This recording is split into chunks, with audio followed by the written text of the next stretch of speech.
Nous avons jusqu'à présent surtout navigué dans les sphères de la politique, de l'administration et de l'économie. Aujourd'hui, nous allons parler de religion. Ma première année de cours ici même avait été consacrée à une approche fonctionnelle des temples mésopotamiens.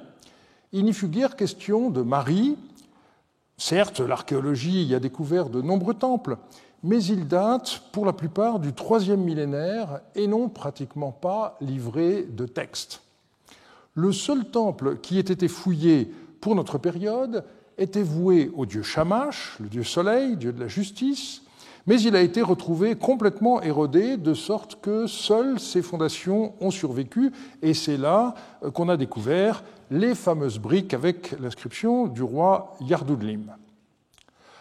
Sans parler des chapelles d'Ishtar et de Beth Ekalim à l'intérieur du palais, les temples majeurs de Marie étaient ceux du dieu principal de la ville, Itourmer, ou encore de la déesse Anunitum, mais nous ne les connaissons qu'à travers de trop rares allusions dans les archives du palais. Je voudrais d'abord m'intéresser aux responsables des temples et dresser le portrait de l'un d'eux nommé Idinsin. Nous examinerons ensuite le rôle des prophètes en s'intéressant particulièrement à deux d'entre eux, Luparum et Atamrum, et nous finirons par l'étude des devins, ce qui nous donnera l'occasion de reconstituer la mission qui conduisit le devin Éripsine à des centaines de kilomètres de Marie. Qu'est-ce qu'un prêtre en Mésopotamie ? Il s'agit là d'une notion occidentale qu'il est délicat de transposer dans une civilisation aussi éloignée et différente. Et le premier mot qui pose problème, c'est celui de Shangum, en babylonien, qu'on rencontre le plus souvent sous la forme de l'idéogramme sumérien Sanga. On l'a traduit pendant longtemps par grand prêtre, mais ce terme a des connotations avant tout bibliques, désignant Aaron et ses successeurs. Le dictionnaire de Chicago a retenu comme définition principal administrateur d'un temple. En Mésopotamie, à l'époque paléo-babylonienne, le Shangum était en effet l'individu le plus haut placé dans la hiérarchie du personnel d'un temple. Certains sont relativement bien connus, comme Abizum, qui était le Shangum du temple de la déesse Kititum à Ishali, l'antique Nereptum, dans le royaume d'Eshnuna, sous les règnes de Dadusha et Ibalpiel II, donc à la même époque que Zimrilim. Il faut en convenir, les données des archives du Palais de Marie relatives au personnel des temples sont des plus réduites, et cela s'explique. Nous ne disposons pas d'archives retrouvées dans un temple, ni d'archives familiales conservées dans des maisons. La charge de Shangum n'est connue en tant que telle que par une lettre d'Ishmedagan à son frère Yasmaradou, qui fait allusion à un certain Ushtap-Kirish, déporté à Marie, qu'il traite d'idiot, et il ajoute « il a exercé la charge Shangutum d'Ishtar de Shinamum, et il y a de l'argent à sa disposition ». Par ailleurs, une lettre de Sipar fait allusion à la taxe Igisum, due au titre des charges de Shangum et de lamentateur Kalum. Mais dans les listes équivalentes à Marie, pour l'instant, aucun Shangum n'a été repéré. À Marie comme ailleurs, les Shangum étaient responsables des trésors des temples. En témoigne ce petit texte comptable du temps de Yasmaradou, je cite, 18 cycles et demi d'argent, poids de 5 bijoux koulilum, qui ont été placés pour la poitrine de la déesse, 13 cycles d'or qui ont été placés dans un coffre, confié à Abdi-Hérar, le Shangum, par l'intermédiaire de 4 personnes, et on a ensuite la date. Du point de vue religieux, l'un des rares textes disponibles à Marie qui mentionne la participation d'un Shangum à une cérémonie, c'est le fameux rituel d'Ishtar, mais l'intervention du Shangum y reste très limitée. Une lettre publiée par Jean-Marie Durand provoque une grande surprise car il s'agit du premier et jusqu'à présent du seul document qui nous montre une organisation hiérarchique des responsables des temples. On assiste à une sorte de compétition pour savoir qui sera installé à la charge de chef des Shangoum. Voici cette lettre. « Dis à Monseigneur, ainsi parle Iturasdu, ton serviteur. Monseigneur m'a donné les instructions suivantes en ce qui concerne Puzur Mamma et Idinsin, le prêtre Shangoum. Place Puzur Mamma à la charge de chef des Shangoum des temples. Sinon, Idinsin n'a qu'à verser tout l'argent qu'a offert Puzur Mamma et retourner à sa charge. Voilà les instructions que Monseigneur m'avait données. Tous les prêtres Shangoum se sont rassemblés et Puzur Mamma a dit ceci. Je veux bien peser une demi-mine d'argent pour être placé au poste de chef des prêtres Shangoum. Voilà ce qu'a dit Puzur Mamma. Alors Idinsin a répondu ceci. Je veux bien peser un tiers de mine d'argent pour revenir à ma charge. Alors les prêtres Shangoum ont dit si Idinsin paye le double d'argent et qu'il donne ainsi la totalité de l'argent du temple de la déesse qui a été perdu, il peut revenir à son office. Sinon, nous négligerons nos gardes des temples et l'argent sera perdu. Voilà ce qu'ils m'ont répondu. J'ai donc installé Puzur Mamma, continue Iturasdu. Présentement, voilà qu'Idinsin est parti chez Monseigneur. Monseigneur doit enquêter sur son affaire. La ville de Marie et le palais, ça va. Jean-Marie Durand a commenté ce texte ainsi. La charge avait donc été mise aux enchères et elle était apparemment vénale. Chacun des postulants avait ainsi fait sa propre proposition. Ce que dit Puzur Mamma est parallèle aux propos tenus par les postulants à la fonction de cheikh lorsqu'ils font une offre chiffrée contre l'octroi du poste.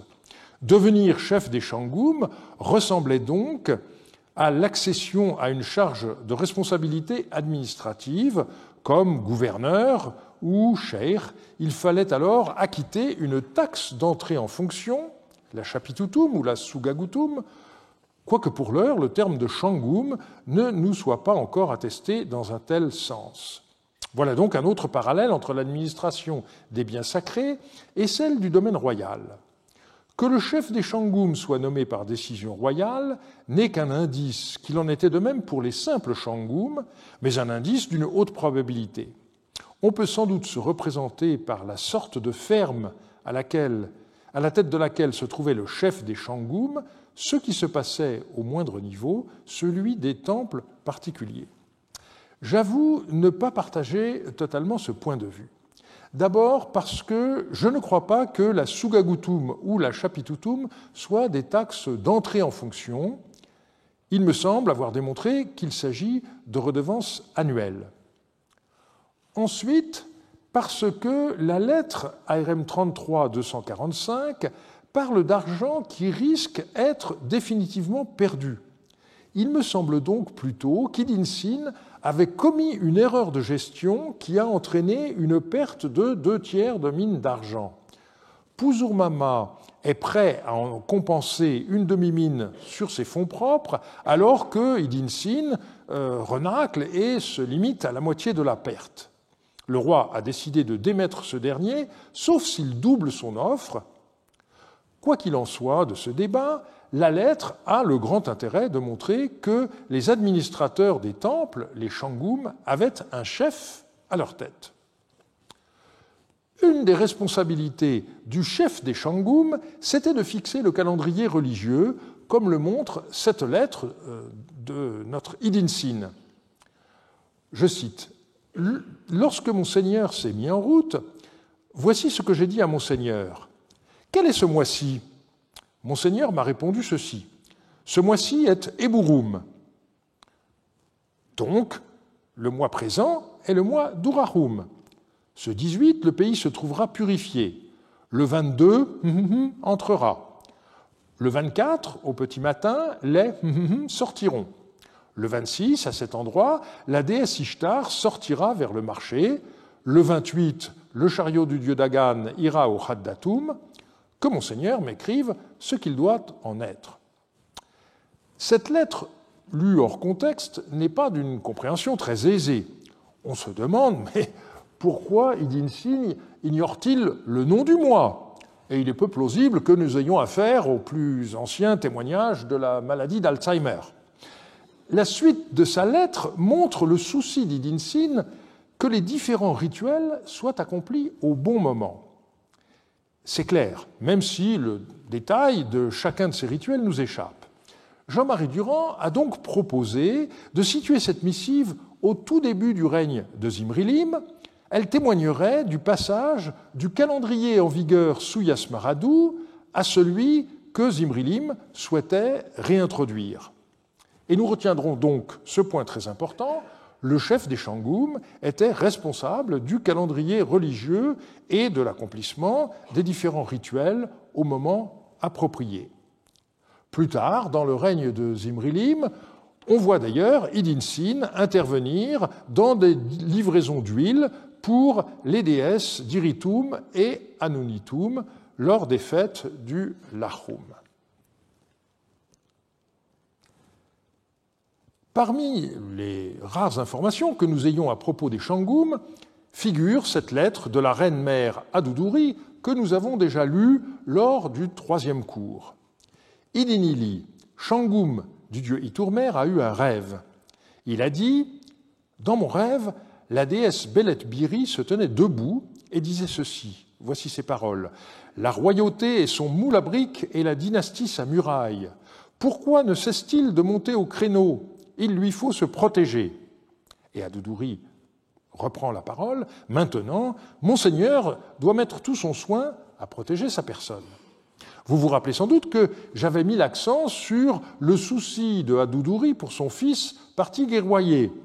Mais aujourd'hui, je soulignerai le fait que le rêve à valeur nominale qu'elle rapportait à Zimri-Lim avait été vu par un personnage religieux très important, puisqu'il s'agit du Shangoum, du dieu Itourmer, la divinité principale de la ville de Mari.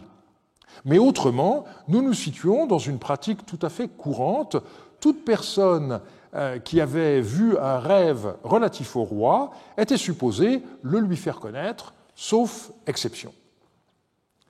Les Shangoum transmettaient aussi les prophéties qui pouvaient être émises par différents individus dans l'enceinte du temple dont ils étaient responsables.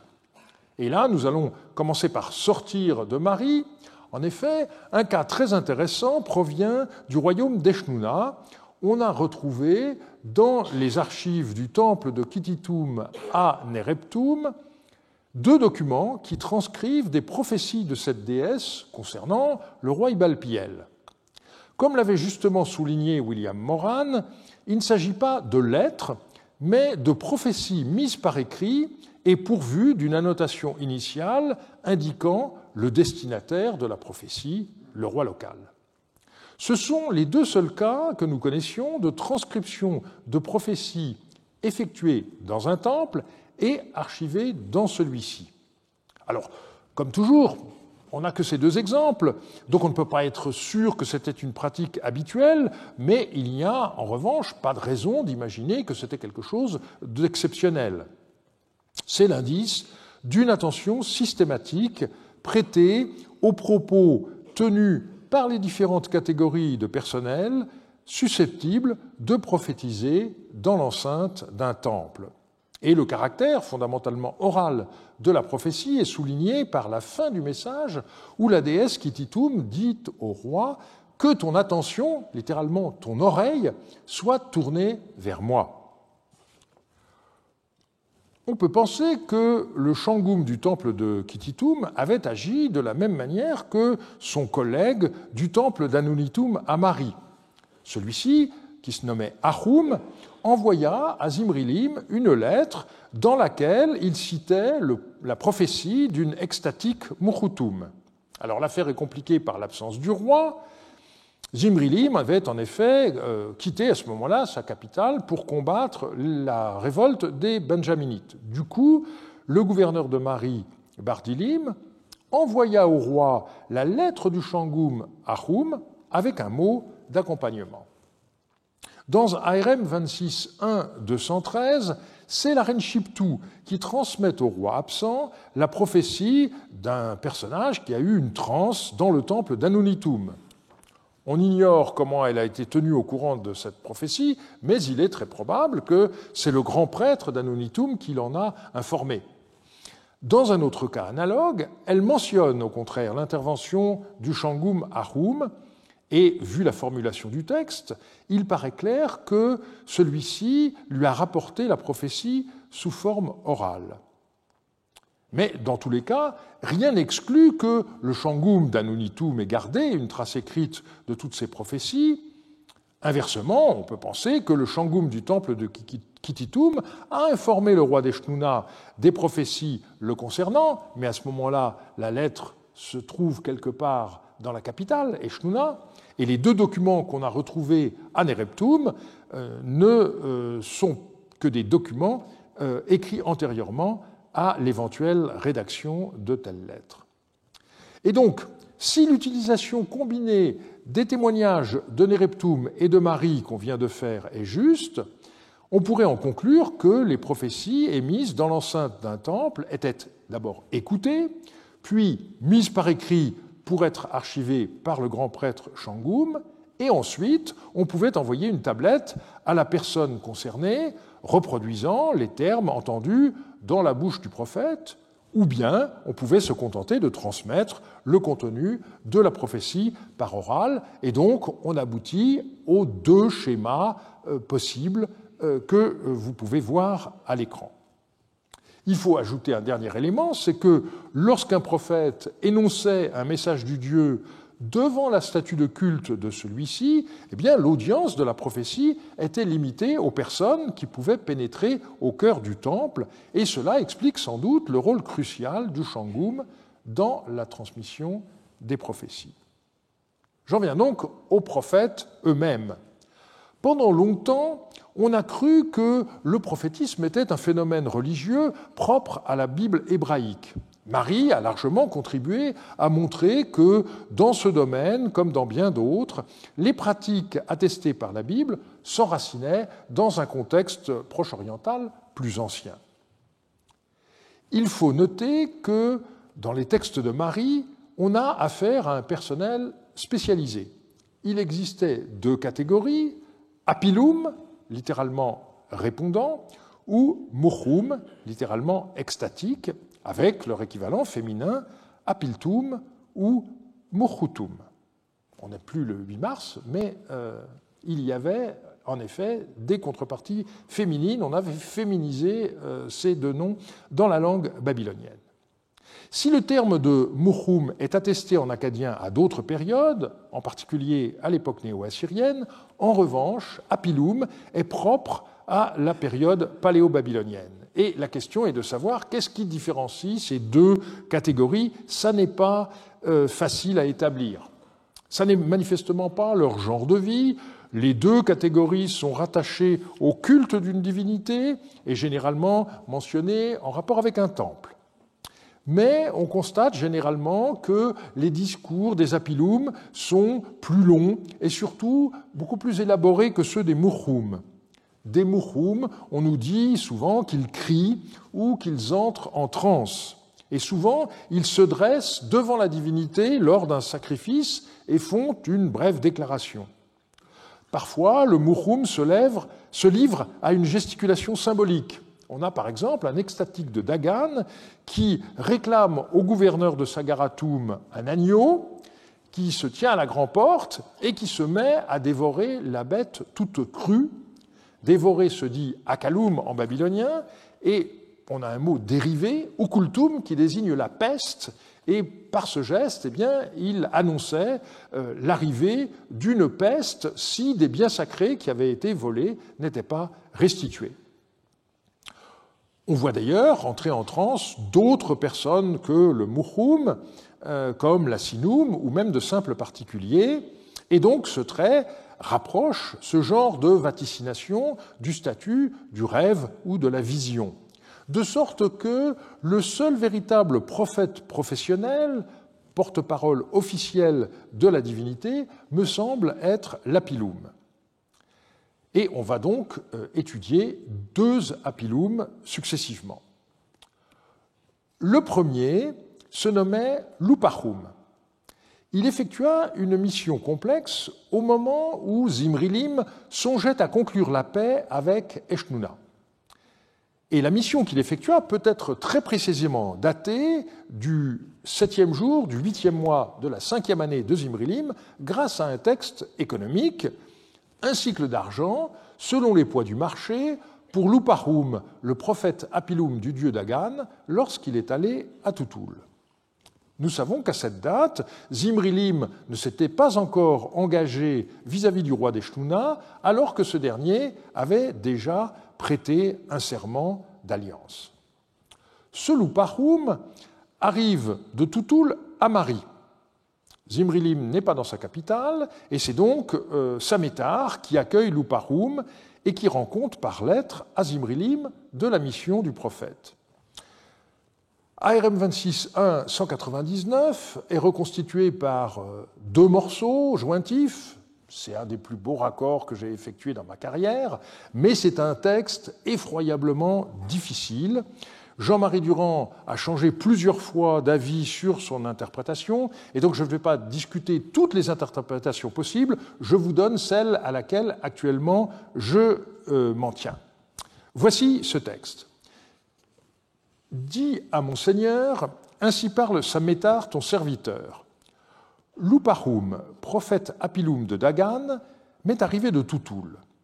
Il avait été porteur du message que mon Seigneur lui avait donné à Sagaratum, citation, « Fais la contre-épreuve en ce qui me concerne auprès du dieu Dagan de Terka. » Et voici ce qu'on lui a répondu. « Là où tu iras, le bonheur ne cessera de t'arriver, bélier et tour de siège te sont donnés, ils iront à tes côtés, ils seront tes compagnons. » On lui avait déjà répondu ce message à Toutoul.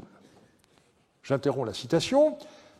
Si l'on comprend bien, cela signifie que Luparum, dans un premier temps, avait transmis un oracle de Dagan, de Toutoul, favorable à Zimrilim, mais le dieu Dagan avait plusieurs temples. Et donc, par prudence, Zimrilim a demandé à Luparum de vérifier que le dieu Dagan, dans son temple de Terka, était du même avis, et apparemment, Luparum a obtenu un présage de victoire identique. Je reprends la lecture du rapport de Samétar. À son arrivée de Toutoul, donc il s'agit de Luparum, je l'ai fait accompagner à Dir. Il a apporté à la déesse d'Iritum mon verrou. Auparavant, il avait apporté un chernum, on ne sait pas ce que c'est un objet, disant « Le chernum n'est pas fiable, les eaux l'ont mouillé, renforce le chernum. » Maintenant, il a apporté mon verrou. Et voici le message dont il était porteur. « J'ai bien peur, ô Diritum, que tu n'aies confiance en la paix avec l'homme d'Eshnouna et que tu ne te relâches. Les gardes que tu as à monter doivent être plus fortes qu'auparavant. » Alors, dans les lignes 24 à 28, la personne à qui s'adresse le discours est au féminin. Et le plus vraisemblable, c'est qu'il s'agit d'un oracle du dieu Dagan destiné à la déesse d'Iritum. Et j'ai proposé que la suite, c'est-à-dire les lignes 30 à 39, constitue le commentaire de Luparum à Samétar qui explicite les oracles. Et à moi, Samétar, l'auteur de la lettre, il, c'est-à-dire Luparum, a parlé ainsi. « J'ai peur que le roi ne fasse un traité avec l'homme d'Eshnouna sans interroger le dieu. La situation est comme auparavant, lorsque les Benjaminites sont descendus et se sont installés à Sagaratum, et que j'ai dit au roi, ne fais pas d'alliance avec les Benjaminites, je les renverrai au milieu du dispersement de leur nid, et le fleuve leur portera le coup final pour toi. Maintenant, sans questionner le Dieu, qu'il ne fasse pas d'accord, voilà le message que Luparum m'a dit. » Et ensuite, le lendemain, une Kammatum de Dagan de Terka est venue me voir. Et elle m'a dit, « Sous la paille coule l'eau. Ils t'expédient message sur message pour cesser la guerre, ils t'envoient leur Dieu, mais dans leur cœur, ils complotent une seconde traîtrise. Sans interroger le Dieu, le roi ne doit pas faire d'accord. Elle, donc la Kammatum, a réclamé un habit en étoffe ordinaire et une épingle de nez. Je les lui ai donnés. Or, elle avait indiqué sa mission dans le temple de Belet et Kalim à la grande prêtresse Inibshina. J'ai envoyé chez Monseigneur un rapport concernant les paroles qu'ils m'ont dites, donc tous les deux, l'Uparum et la Kammatum. Il faut que Monseigneur réfléchisse et qu'il agisse conformément à sa toute-puissance. Et puis la lettre continue avec une autre affaire. Et vous voyez dans ce passage également l'amalgame entre l'oracle proprement dit, que je situe des lignes 44 à 48, et le Dieu s'adresse ici directement au roi à la deuxième personne, et puis le commentaire qui suit immédiatement, ligne 49, où vous voyez que le Dieu et le roi sont à la troisième personne. Et donc, le système me semble identique à celui qu'on a vu tout à l'heure avec l'Uparum. Après la citation de l'oracle proprement dit, le prophète donne un commentaire. Et la comparaison... vous voyez que Samétar ici signale que la Kammatum avait délivré son message dans le temple de Belet et Kalim à la grande prêtresse Inibshina. Eh bien, il se trouve que nous possédons la lettre que Inibshina a envoyée à Zimrilim. Le même message de la Kammatum de Dagan y a été reproduit, mais sous une forme un peu différente. Les ouvertures de paix du sire d'Eshtuna sont une duperie. Sous la paille coule l'eau. Et au filet qu'il noue, je le rassemblerai. Je détruirai sa ville, je ferai confisquer son trésor qui date des temps anciens. La comparaison des deux textes est très intéressante. On notera d'abord que Samétar précise que la Kammatum a rendu compte de son message à Inibshina dans le temple de Belet et Kalim, alors que dans sa propre lettre, Inibshina dit simplement que la Kammatum est venue la trouver. Et si l'on compare les deux textes, le seul élément qui soit commun aux deux transcriptions du message de la Kammatum, c'est l'image « sous la paille coule l'eau ». Autrement dit, vous avez une surface sur laquelle vous croyez que vous pouvez marcher, mais si vous mettez le pied dessus, vous allez couler. Le reste du message est néanmoins différent. Or, il est sûr que les deux textes ont trait à la même affaire. Alors, comment expliquer des différences aussi importantes ? On a plusieurs explications possibles. Premièrement, le message prononcé par la Kammatum était identique dans les deux cas, mais les auditeurs en ont retenu des éléments complémentaires, ou bien les rédacteurs des lettres en ont extrait des éléments différents. Alternative, le message de la Kammatum était différent dans les deux cas, consistant en des variations autour d'un noyau commun, sous la paille coule l'eau. Donc on voit que ces deux textes sont très importants pour le problème de la mise par écrit des prophéties, mais qu'ils ne permettent pas d'avoir une réponse définitive, puisqu'on n'a pas ici le compte-rendu d'un même message. On voit en outre que l'affirmation traditionnelle, disant que les prophéties de Marie ne comportent jamais d'éléments négatifs, est à nuancer. Bien sûr, Dagan est du côté du roi et lui promet la victoire, mais dans ce contexte particulier, il met le roi en garde contre l'illusion de la conclusion de la paix. Et donc, le Dieu ne cautionne pas la politique royale. Et nous connaissons la fin de l'affaire. Zimrilim n'écouta pas les injonctions de Dagan et il finit par conclure l'alliance. Nous avons conservé le texte du traité ainsi que des textes économiques qui attestent l'envoi de présents du roi de Marie au roi d'Eshtuna au mois 12 de la même année.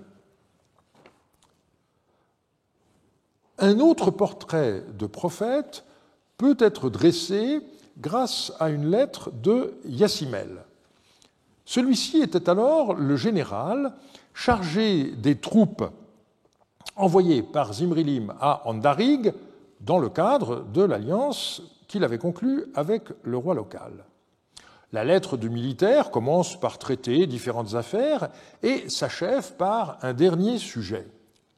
Autre affaire, à Tamroum, le prophète Apilum de Shamash est venu me trouver et m'a dit envoie-moi un scribe discret, que je lui fasse écrire le message que Shamash m'a envoyé pour le roi. Voilà ce qu'il m'a dit. J'ai envoyé Utukam et il a écrit cette tablette. Cet homme, c'est-à-dire Atamrum, le prophète, m'a suscité des témoins et voici ce qu'il a dit. Fais porter cette tablette rapidement et qu'il, c'est-à-dire Zimrilim, agisse selon ce qui y est dit. Voilà ce qu'il m'a dit. Maintenant, je viens de faire porter chez mon Seigneur cette tablette. Eh bien, ce qui est à nouveau incroyable, c'est que cette tablette nous est aussi parvenue. Elle se présente comme une lettre du prophète Apilum adressée à Zimrilim, mais après la première ligne, le reste est en fait une lettre du dieu Shamash. Elle est absolument extraordinaire et chacun de ces éléments peut être commenté en détail. Dit à Zimrilim, ainsi parle le prophète Apilum de Shamash, ainsi parle Shamash. Alors, cette adresse double, en quelque sorte, suscite une première remarque. Le prophète Apilum n'a pas jugé bon de se nommer dans l'adresse de la lettre. Et cet anonymat volontaire était sans doute une façon pour le prophète de s'effacer devant le dieu Shamash, dont il n'était que le porte-parole. Son nom, Atamrum, ne nous est donné que par la lettre de Yassimel. Et dès la deuxième ligne commence le message du dieu. « Je suis le maître du pays. Que l'on expédie rapidement à Sipar, ville de vie, un grand trône pour la demeure de ma plénitude, et ta fille que je t'ai réclamée. » Donc Shamash se présente d'emblée comme le maître du pays. Dans le régime polythéiste du Proche-Orient amorite, il y a, on l'a vu, plusieurs divinités qui prétendent régir le cours de l'histoire. On l'a vu en particulier à propos du dieu Adou d'Alep dans la fameuse lettre FM7 38.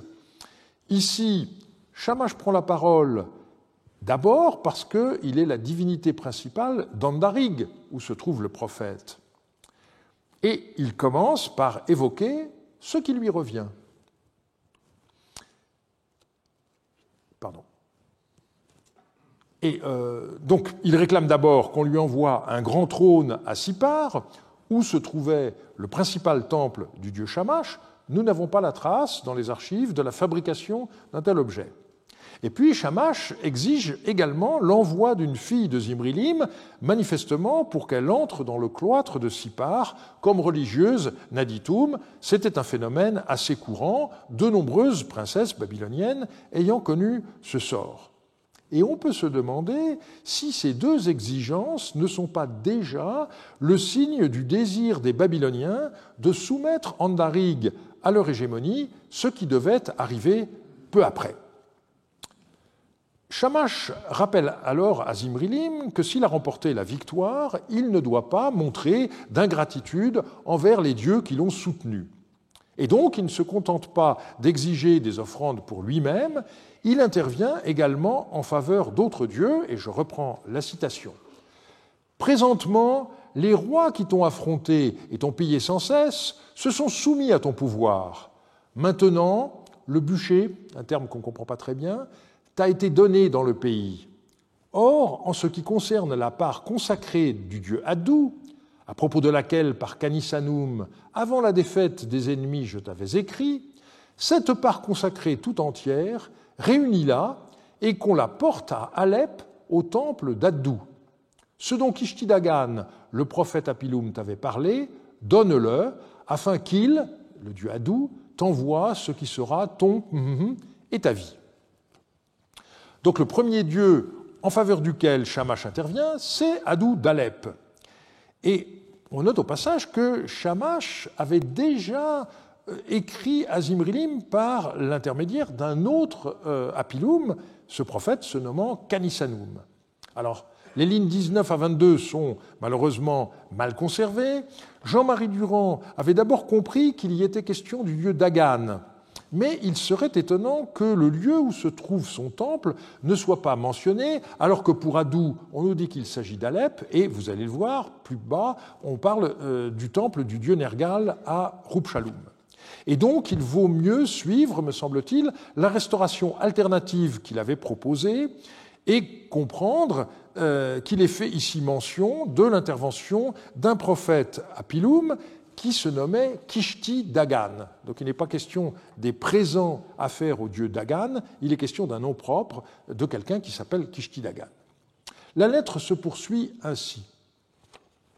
Autre chose, Nergal, seigneur de Rupshaloum, au cours de la défaite des ennemis, s'est tenu à tes côtés et aux côtés de ton armée. Tout ce que tu lui avais promis, ainsi qu'une grande épée de bronze, fais-le faire et qu'on la porte à Nergal, roi de Rupshaloum. Il s'agit ici d'une figure du dieu des enfers qui est longtemps restée méconnue, mais la documentation s'est accrue ces derniers temps. Rupshaloum se trouvait dans la steppe, au sud du Djebel Sinjar, et cette oasis formait la frontière méridionale du royaume d'Andarig. Le don de l'épée à Nergal de Rupshaloum a laissé des traces dans les archives de Marie. La fin de la lettre a un contenu de nature encore plus politique. Et autre chose, voici ce que dit Shamash. Hammurabi, roi de Kourda, t'a tenu des propos menteurs, et sa main, c'est ailleurs qu'elle se trouve. Ta main le saisira, et dans son pays, tu dois laisser libre cours à un édit de restauration, Andurarum. Présentement, le pays tout entier est donné à ton pouvoir. Lorsque tu prendras la ville et que tu laisseras libre cours à l'édit de restauration, ainsi ta royauté sera éternelle. Alors le contexte, c'est celui de l'hostilité entre deux royaumes voisins, Andarig, où se trouve le prophète, et puis Kourda.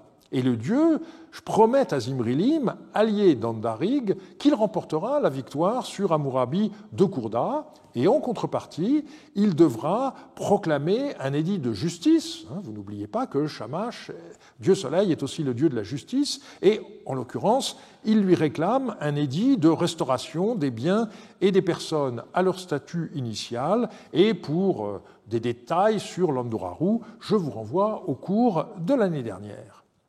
Et la dernière demande de Shamash concerne un autre aspect de l'exercice de la justice, je cite la fin de la lettre, et autre chose, Zimrilim, lieutenant de Dagan et de Haddou, doit écouter cette tablette et envoyer à Rimdiya ceux qui ont un procès, Rimdiya étant à cette époque le remplaçant du roi Atamrum qui était absent.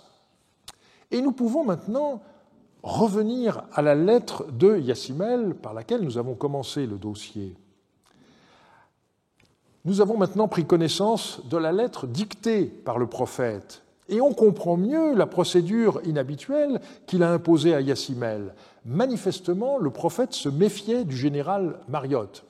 Il avait peur que ce dernier, effrayé par le contenu du message de Shamash, ne le communique pas à Zimrilim, ou bien de manière distordue ou incomplète. Et donc, il exige de Yassimel qu'il lui procure un scribe à qui il puisse dicter la lettre directement.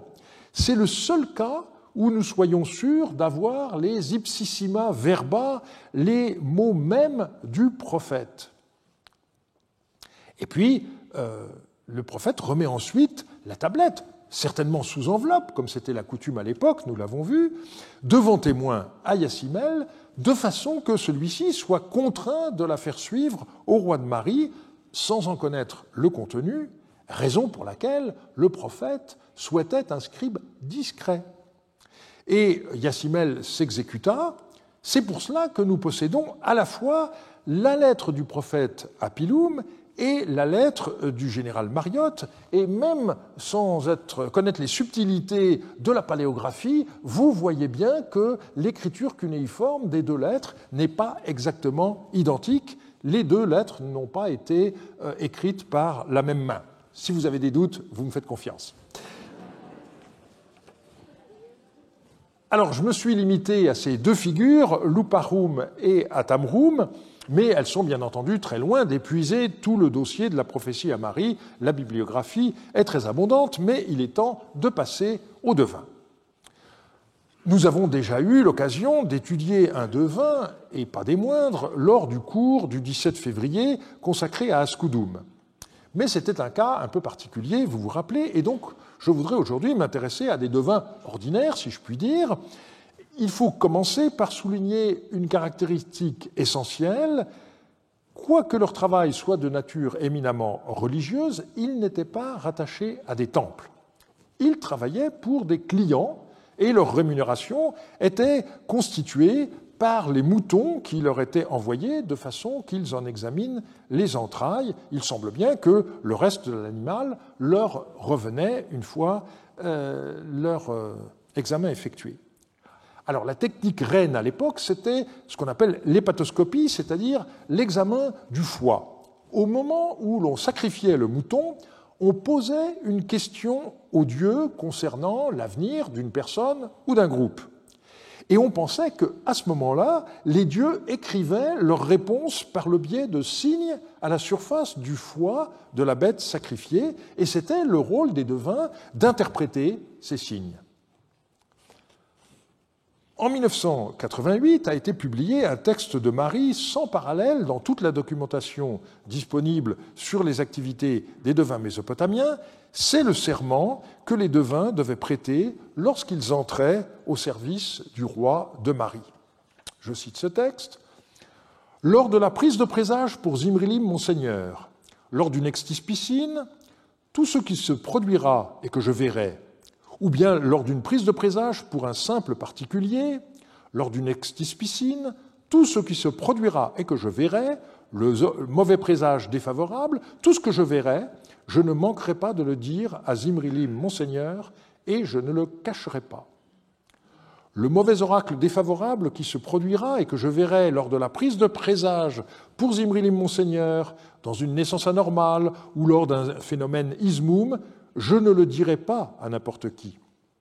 La parole secrète que Zimrilim, mon Seigneur, pourra me dire en vue d'une consultation oraculaire, ou qu'il pourra dire à un devin, mon collègue, et que je viendrai à entendre, ou bien lors d'une consultation oraculaire dont je constaterai le signe dans la donne d'un devin, mon collègue, je tairai soigneusement cette affaire.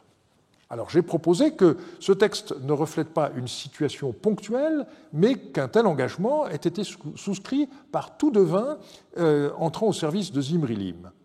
Et cet engagement consistait notamment à porter à la connaissance du roi tout mauvais présage qu'il pourrait constater dans une consultation oraculaire d'un particulier éventuellement, ce sont les lignes 1 à 6, et inversement, ne pas divulguer à quiconque tout mauvais présage qu'il pourrait constater dans une consultation oraculaire du roi, ce sont les lignes 7 à 10.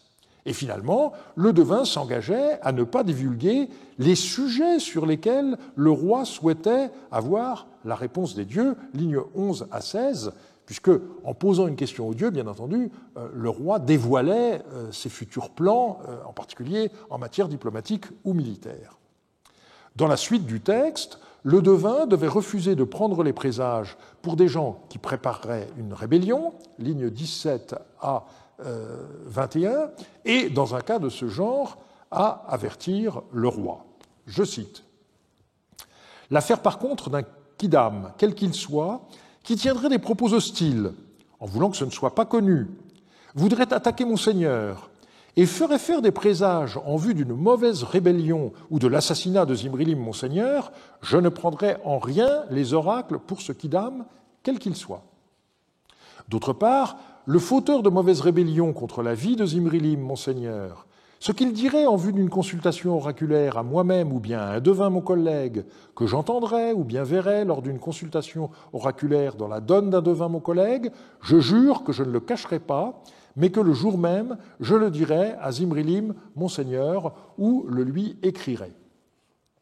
Je jure de ne pas le lui cacher, ni d'excuser un tel homme. » Ensuite, vous avez un passage qui est un peu cassé, et puis vous avez à la fin la formule classique dans ce genre de texte, « Tant que je vivrai, j'agirai ainsi ». Voilà pour le cadre général, et nous passons maintenant à un devin particulier qui s'appelait Érypsine. Il se trouve que dans l'été de la première année de règne complète de Zimrilim, on a un groupe de 5 devins qui se livra à une activité particulière, vérifier si le serment que devaient prêter les principaux dignitaires du royaume serait valable. Il s'agissait de Zimri Dagan, Érypsine, Shamashin Matim, Inib Shamash et Dada. On possède des lettres de la plupart d'entre eux, et c'est le portrait d'Érypsine que je voudrais maintenant dresser. Ce devin est l'auteur de 2 lettres qui sont connues depuis longtemps. Ce sont les comptes rendus divinatoires les plus techniques qui ont été édités par Jean Nouguerol, qui s'intéressait beaucoup à la divination, à partir des copies que lui avait communiquées Georges Dossin. L'ensemble de la correspondance d'Érypsine, qui comprend 7 lettres, a été édité par Jean-Marie Durand dans ARM 26.1, et j'ai repris brièvement le commentaire du dossier dans Marie 8 en 1997, parce qu'il fallait changer la lecture d'un toponyme qui apparaît plusieurs fois. On avait lu Sagaratum, en réalité, il faut lire Sapiratum, les 2 signes Pi2 et Ga étant très proches l'un de l'autre. Et mon étude était dévolue à cette île de Sapiratum qui était sur l'Euphrate, en aval de Marie. Et j'avais rapidement proposé que toutes ces lettres puissent avoir trait à une seule mission, au cours de laquelle Érypsine accompagnait en Babylonie une troupe envoyée par Zimrilim. Et donc, je voudrais aujourd'hui reprendre ce dossier en détail. La première phase est documentée par la lettre numéro 95. « Dis à mon Seigneur, ainsi parle Érypsine, ton serviteur, un serviteur de Ménichoum m'est arrivé de chez Meptoum en disant « L'armée doit traverser vers Sharidan. » Maintenant, 60 hommes de troupes ont traversé vers Sharidan, que mon Seigneur le sache. Alors, où se trouve Sharidan ? Dans Florilegium Marianum XVI, Hervé Reculot a pris ses distances par rapport aux conclusions antérieures. Pour lui, Riddan et Shahriddan font allusion à une même réalité géographique au sud du district de Mari, et une lettre montre qu'on est sur la rive droite. Alors ici, l'emploi du verbe Héberum ne doit pas entraîner de confusion. Il ne s'agit pas de franchir l'Euphrate à Shahriddan, et d'ailleurs, la préposition est ana, vers, et non pas ina, ar. Par ailleurs, on sait que Shahriddan devrait être identique à la Hindanu néo-assyrienne, qu'on localise aux environs d'Abou Kemal, l'actuelle frontière entre la Syrie et l'Irak, à une vingtaine de kilomètres en aval de Mari. Donc voilà la première étape. L'étape suivante se situe à Hanat.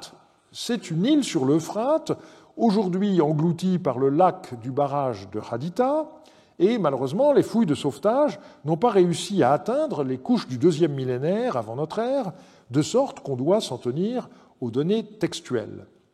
C'était une ville qui avait un temple voué à une déesse qui portait le même nom, Hanat.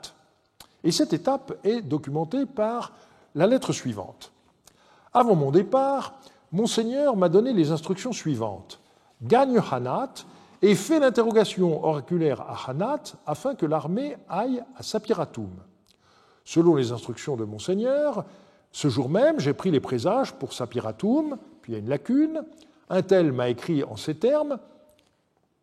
En attendant que je vous écrive, l'armée doit rester à Hanat même. Maintenant, donc, l'armée reste à Hanat même. D'autre part, le jour où l'armée est arrivée à Hanat, 50 Bédouins se sont débandés depuis Urban en disant « Nous n'avons pas de provisions de route ». Or, Yakun Harari leur avait dit « Je veux bien vous faire la faveur de vous donner du grain ». Voilà ce qu'il leur avait dit, mais ils n'ont pas été d'accord et ils sont partis. Puisque 50 Bédouins quittèrent l'armée à Urban avant que celle-ci n'arrive à Hanat, et puisque c'est une fois arrivé à Hanat qu'Érypsine prit les présages pour la prochaine étape, Sapiratum, cette lettre montre clairement que Urban et Sapiratum se trouvaient respectivement en amont et en aval de Hanat. Et on peut par ailleurs montrer que Urban se trouvait en aval de Kharadoum, qui est sûrement localisé à Khirbet et Diniye. Rétablir la géographie historique lorsque vous avez des villes le long d'un fleuve, c'est quelque chose qui est plus facile que lorsque vous avez des régions ouvertes. Alors, par la suite, Éripsine est arrivé à Sapiratoum, qui est donc sûrement localisé dans l'île de Bidjan, et Éripsine aurait pris les présages pour le salut de la ville pour une durée de 5 jours, mais ces présages auraient été défavorables. Askoudoum m'a donné les directives suivantes. « Occupe-toi des oracles pour le salut de Sapiratoum pour 5 jours. » Étant arrivé à Sapiratoum, j'ai fait les oracles pour le salut de la ville pour 5 jours, puis il y a une lacune, d'autre part, et puis c'est à nouveau cassé, et à la fin, « Monseigneur doit faire attention à mes propos et m'envoyer réponse à ma tablette. » Alors vous voyez que la restitution du nom de Sapiratoum aux lignes 9 et 10 est loin d'être assurée, mais on possède une autre lettre qui montre qu'un séjour à Sapiratoum a bel et bien eu lieu et qu'il fut problématique. « Dis à Monseigneur, ainsi parle Éripsine, ton serviteur, les anciens de Sapiratoum, petite lacune, m'ont dit ceci, lacune, et puis il faut supposer, je lui ai répondu, Monseigneur, encore une lacune, voilà ce que je lui ai dit. Et lui, tu résideras ici un mois plein. Je lui ai dit, je crains Monseigneur, je ne résiderai point ici. Voilà ce que je lui ai dit, et la lettre s'achève par cette notation. Sans son aide, j'ai emmené mes moutons et gère de ci, de là, et un tel s'est approché à une demi-lieue de distance. Alors, on n'arrive pas à savoir qui souhaitait qu'Éripsine reste un mois à Sapiratoum, mais il est intéressant de voir que le devin se déplaçait avec son propre troupeau de moutons, qui évidemment réduisait au fil des jours à chaque fois qu'il prenait les présages.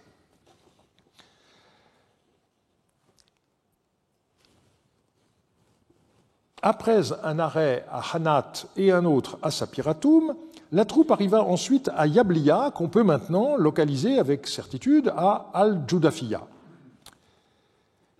Dis à Monseigneur, ainsi parle Éripsine, ton serviteur, l'armée va bien. J'ai pris les présages pour le salut des 200 hommes de troupe qui vont aller avec Meptoum depuis Yablia jusqu'au Katsa pour 15 jours. Les présages que j'ai obtenus sont sains. Lors de ma vérification, les entrailles étaient gonflées. Dada a pris les présages pour le salut des 200 hommes de troupes, pour ces troupes mobiles, pour l'endroit où, et puis on a une lacune, dans sa vérification, le ventre était sombre à gauche, comme la pierre Khuddouchoum. J'ai brûlé ces présages et je les ai mis sous scellés dans un couffin, je les ai fait porter à Monseigneur. Alors cette lettre est la première du dossier à rentrer dans les détails techniques en décrivant les entrailles du mouton sacrifié, en particulier différents endroits du foie. La tradition assyriologique depuis Nougarol consiste à traduire ces parties du foie avec une majuscule à l'initiale, et on est maintenant arrivé à localiser précisément ces différents endroits. La lettre nous montre par ailleurs que le devin, après une première consultation, ce qu'on appelle Machritum à Marie, procède à un contre-examen, ce qu'on appelle Pikitum, et ça signifie qu'un deuxième mouton était sacrifié et ses entrailles examinées. Et la lettre nous apprend par ailleurs qu'Éripsine n'était pas seul. Un autre devin nommé Dada se trouvait alors avec lui. Vous vous rappelez qu'il faisait partie des 5 devins qu'on avait mentionnés tout au début de cette enquête. Alors on connaît des pairs de devins assez régulièrement. Chacun procédait à une consultation indépendante et les deux comparaient ensuite leurs résultats. Ça permettait d'avoir plus de certitude quant à l'interprétation de la volonté des dieux. Et en l'occurrence, le résultat était sans doute ambigu, d'où la procédure décrite par Éripsine pour la transmission de présages que l'on fait brûler, qu'on met dans un couffin et qu'on expédie. Il y a un deuxième passage où cette façon de faire est décrite, mais on ne sait pas exactement en quoi ça pouvait consister.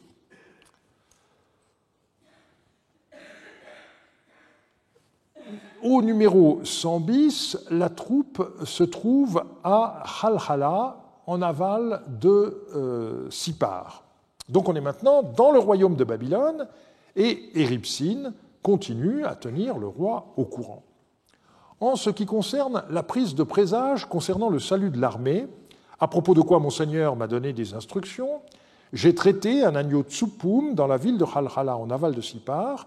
J'ai pris les présages pour le salut de l'armée.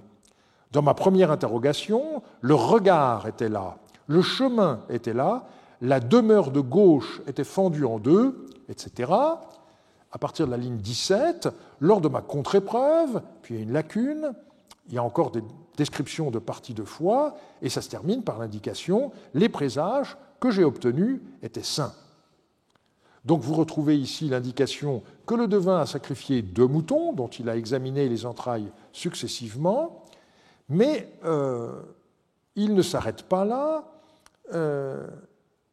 il entreprend une nouvelle consultation avec une nouvelle question. Il s'agit de savoir si l'armée envoyée par Zimrilim à Hammurabi pourra, à la fin de la campagne, rentrer saine et sauve à Mari. Voici la suite de cette lettre. De rechef, j'ai procédé à une deuxième main, littéralement, une deuxième donne, traduit Jean-Marie Durand, de la façon suivante. Et là, nous avons un exemple de libellé de la question qui était posée aux dieux. L'armée de Monseigneur qu'il a envoyée chez Hammurabi, cette armée, Hammurabi ne la capturera-t-il pas, ne la tuera-t-il pas, ne la fera-t-il pas tuer, ne la tiendra-t-il pas prisonnière d'une prison d'hostilité ou de paix? De même qu'elle est sortie en bon état par la grande porte de Mari, rentrera-t-elle en bonne santé par la grande porte de Mari? J'ai pris les présages. Et la suite de la lettre décrit les signes obtenus et s'achevait ainsi. Les présages que j'ai obtenus étaient sains, le cœur de Monseigneur ne doit pas s'inquiéter pour son armée.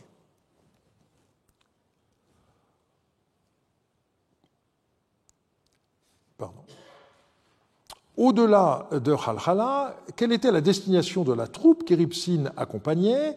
Nous le savons grâce à une lettre de Zimri-Adou. Celui-ci était le chef de l'armée envoyé par Zimrilim à Hammurabi pour l'aider dans son conflit avec le roi de Larsa, Rimsin.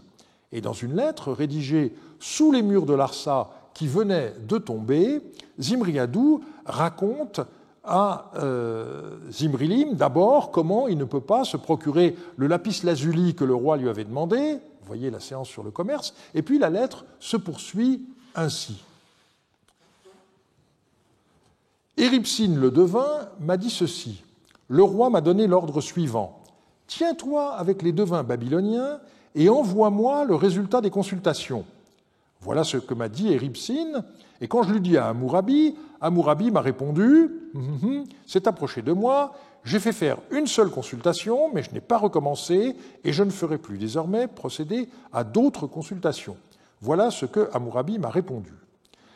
Et la fin de la lettre concerne une autre affaire. Alors ce qui est fabuleux, c'est que cet épisode peut être mis en relation avec une lettre d'Érypsine qui ne comporte pas d'indication de lieu, mais qui se situe au moment où la troupe qui accompagnait Érypsine se trouvait avec l'armée babylonienne. Je cite « Le 2 de Ribertum, au soir, j'ai pris les présages pour le salut de l'armée, pour 1 mois de 30 jours et de 30 nuits. Lors de mon premier examen, le regard était là, le chemin était là, etc. À partir de la ligne 20, dans ma vérification, le regard était là, le chemin tombait sur la demeure de gauche, la porte du palais était saine, etc. Et à la ligne 31, le verdict, les présages que j'ai obtenus sont sains pour les jours qui concernent, c'est-à-dire 1 mois complet. Donc, et ensuite vous avez la conclusion de la lettre, autre chose, on ne me convoque pas avec les devins de Hammurabi, donc je ne fais point l'interrogation oraculaire avec eux. Voilà pourquoi je n'envoie pas chez Monseigneur de rapport concernant leur extispicine.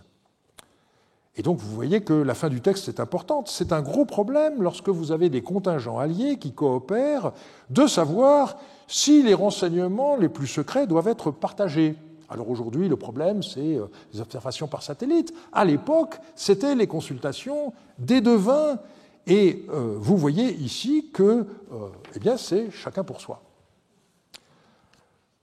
Donc, l'envoi d'une armée par Zimrilim pour aider Hammurabi à prendre Larsa était jusqu'à présent surtout lu à la lumière des rapports des militaires qui étaient à sa tête, mais désormais, on peut connaître certaines étapes de cette campagne grâce aux lettres expédiées par un des devins qui accompagna une des troupes mariotes jusqu'au sud de l'Irak actuel. Si l'on tente un bilan de la carrière d'Éripsine, on constate qu'il est connu au début du règne de Zimrilim avec 4 autres collègues grâce à des textes administratifs datés, et puis par la suite, on a uniquement ce lot de 7 lettres qui correspond à une mission jusqu'à Larsa en l'an 12 de Zimrilim. Eh bien, il ne faut pas s'en étonner, ça signifie simplement que le reste du temps, Éripsine était auprès de Zimrilim et qu'il rendait compte directement par oral au roi de ses consultations oraculaires. Voilà donc différents Shangoum, dont Idinsin, qui sortent quelque peu de l'ombre des temples dont ils étaient responsables, 2 prophètes Apilum qui montrent à quel point les dieux intervenaient dans les affaires internationales, et enfin l'histoire du devin Éripsine, dont les activités sont surtout connues lorsqu'il opéra loin de Zimrilim jusqu'à Larsa.